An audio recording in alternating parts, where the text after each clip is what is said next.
Students, good morning all of you. तो students, आज हम एक नया वे अपना रहे हैं बोर्ड पे पढ़ाने का, ठीक है। तो इसके अंदर एक बेनिफिट हमें मिलने वाला था, जो आप टॉपिक हम कर रहे थे इसके अंदर जेनेटिक्स के अंदर। आपको याद होगा हमने लॉ ऑफ डोमिनेंस पढ़ा था, लॉ ऑफ सेग्रेगेशन कर लिया। तो कई स्टूडेंट्स की कुछ प्रॉब्लम्स थी जिसको डिस्कस नहीं हो पा रहा था व्हाट्सएप पे। तो उसके लिए हम वापस से एक बार दोबारा टॉपिक देख लेते हैं बोर्ड पे। अगर यहाँ पर आपको थोड़ा सा अच्छे से समझ में आएगा कि चीज़ें क्या चल रही है, किस तरीके से हो रही है। वैसे आपने पढ़ रखा है इस टॉपिक को, दोबारा इसको एक बार डिस्कस कर लेते हैं अच्छे से समझने की, क्योंकि इसको ये टॉपिक काफ़ी इंपॉर्टेंट है और इसके ऊपर एक क्वेश्चन आएगा। हम इसके अंदर क्वेश्चन डिस्कस करेंगे आने वाले वीडियोज़ के अंदर, ठीक है। तो आप ध्यान से देखेंगे इसको। तो हम स्टार्ट करते हैं। फर्स्ट जो लॉ था मेंडल का, लॉ ऑफ डोमिनेंस, ठीक है। क्या है? Law of dominance.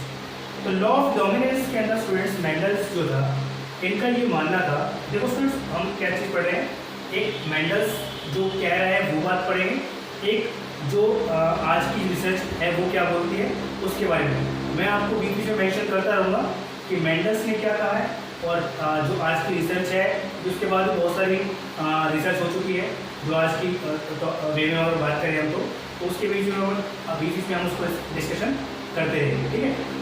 तो लॉ ऑफ डोमिनेंस के अकॉर्डिंग जो मेंडल्स ने लॉ दिया था और ये प्रिंसिपल दिया था, इनके अकॉर्डिंग मेंडल्स का ये मानना था कि जब किसी दो इंडिविजुअल या पी प्लांट वाले थे, पी प्लांट को किसी डिफरेंट या पर्टिकुलर कैरेक्टर के लिए जब क्रॉसिंग की जाती है, जो मेंडल ने खुद की थी, ठीक है। आपको याद होगा 7 कंट्रास्टिंग ट्रेट पढ़े थे हमने, जैसे कौन सा डोमिनेंट है, कौन सा रिसेसिव है। जैसे शेप ऑफ द सीड हो गया, स्टेम हाइट हो गई, फ्लावर पोजीशन हो गई।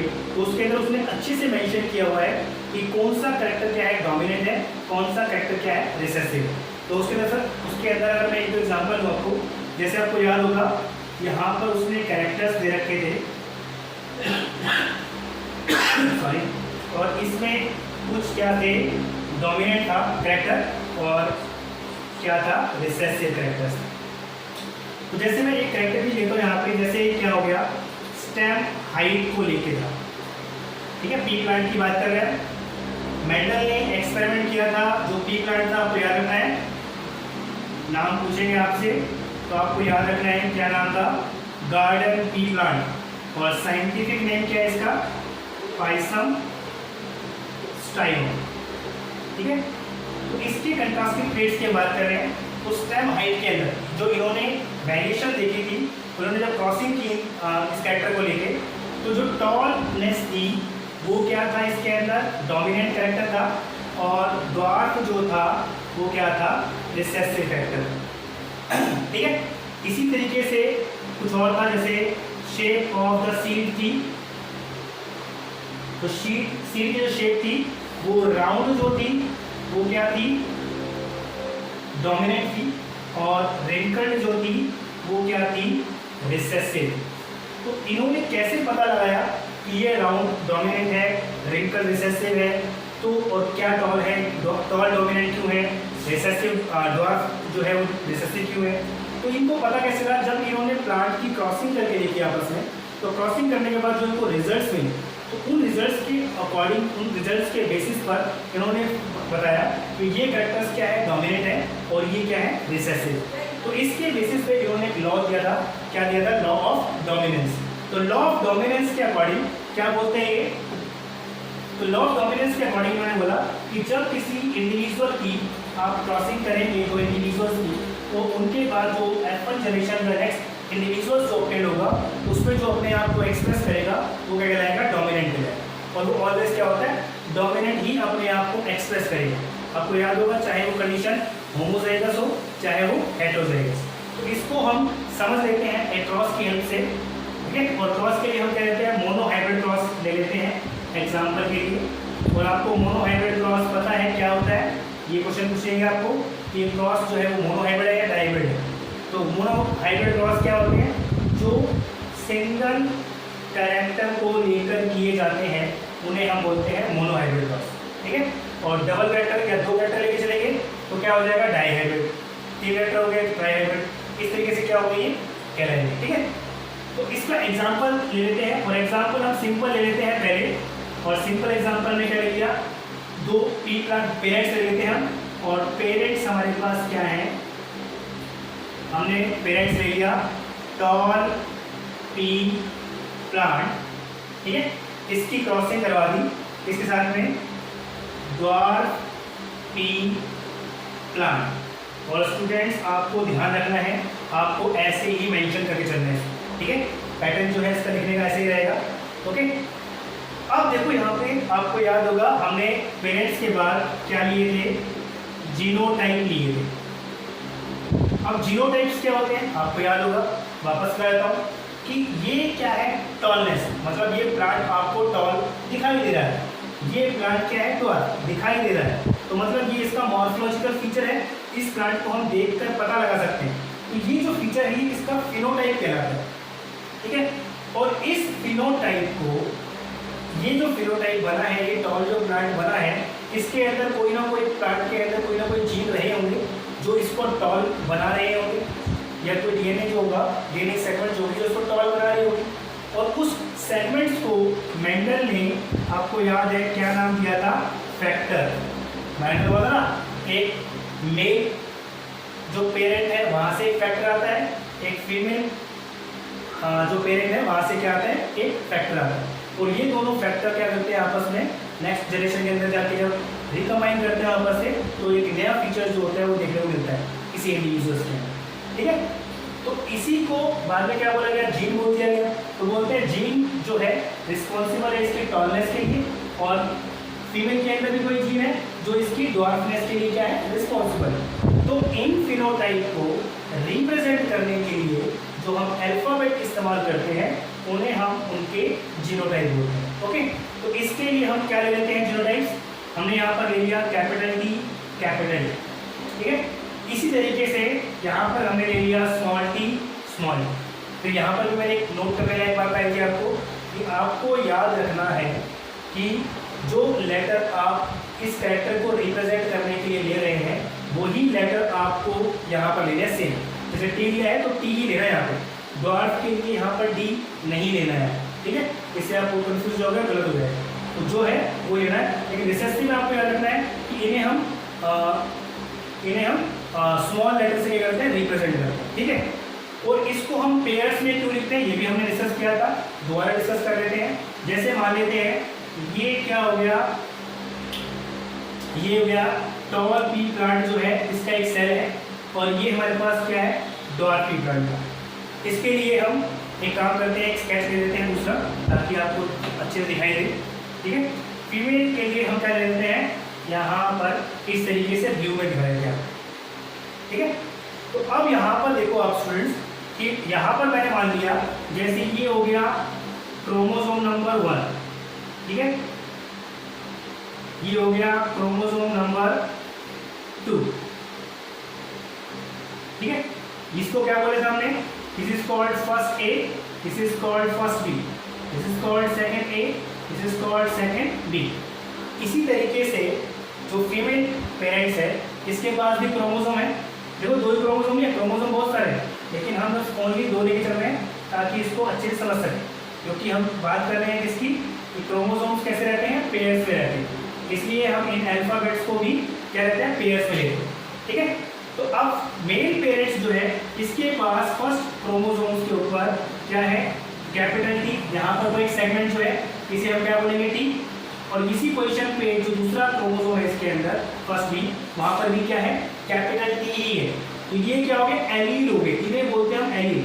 The alternative form of A gene is simply called allele, ठीक है।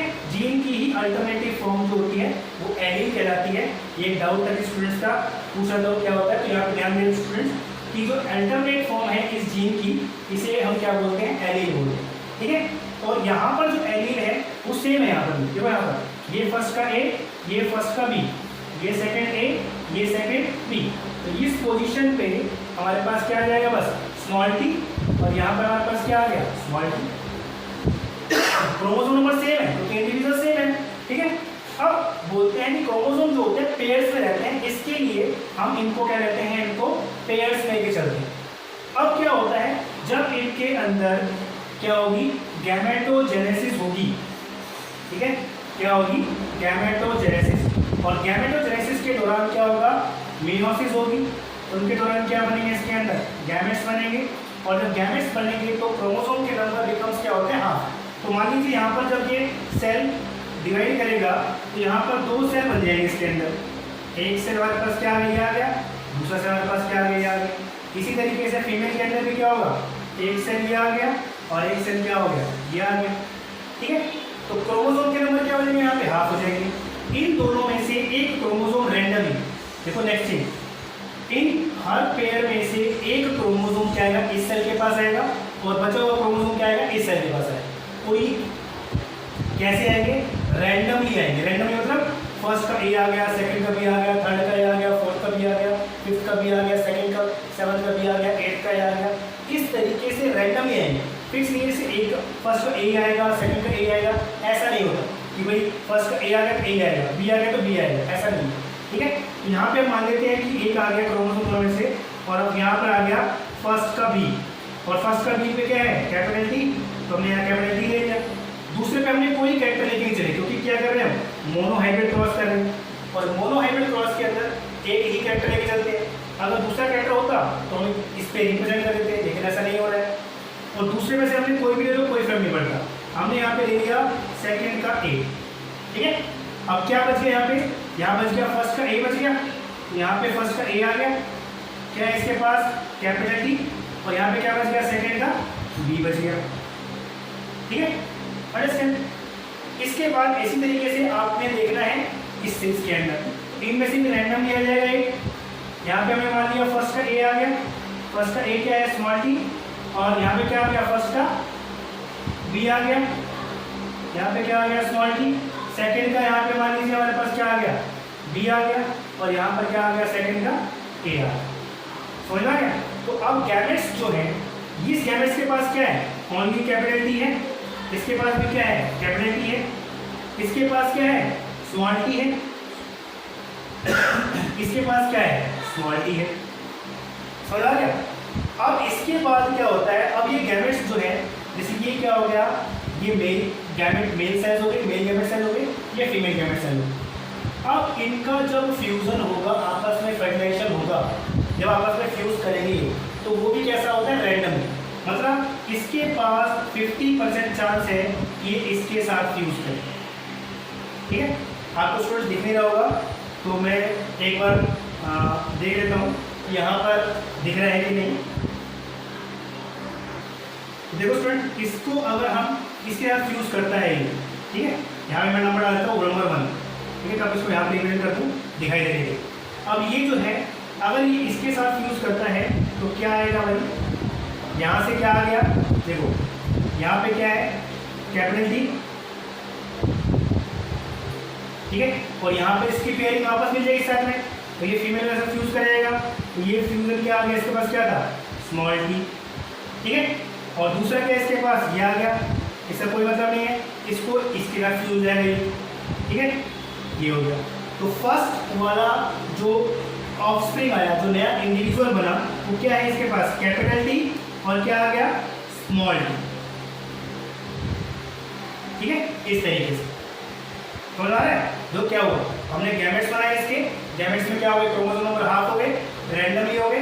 अब ये मेल सेल हो गए, ये फीमेल सेल्स, तो ये आपस में फ्यूज करेंगे, ये इसके साथ भी फ्यूज कर सकता है, ये इसके साथ भी फ्यूज कर सकता है। ठीक है, उसके बाद ये जो है, ये इसके साथ भी फ्यूज कर सकता है, ये इसके साथ भी फ्यूज कर सकता है। ठीक है, ये भी रैंडम नंबर है, लेकिन किसी के साथ भी फ्यूज करेंगे तो रिजल्ट हमारे पास क्या आने वाला है, यही आने वाला है। जैसे मैंने इसका दिखा दिया आपको। अब इसको अगर मैं इसके साथ फ्यूज करूँ तो इस ये और ये तो क्या सेम ही तो है, और ये तो है ही सेम, तो आंसर क्या आएगा, यही आएगा। इसी तरीके से अगर इसको फ्यूज करूँ मैं इसके साथ में, तो कैपिटल टी स्मॉल टी आएगा, अगेन सेम आएगा। इसको मैं इसके साथ फ्यूज करूँ तब भी कैपिटल टी स्मॉल टी आएगा। तो ये मेरे पास क्या आ जाएंगे, F1 जनरेशन आएंगे। समझ आ रही। तो ये आपको इस तरीके से नहीं दिखाना, ये मैंने आपको दिखाया क्रोमोसोम वाइज कैसे होंगे। अब मैं आपको लेटर वाइज दिखाता हूँ, जिससे जो हम टेक्निकल टर्म में हम क्या करते हैं, इस्तेमाल करते हैं। ये सब चीज़ करने की कोई ज़रूरत नहीं, ये बस क्या था, समझने के लिए। ठीक है, तो अब देखो यहाँ पे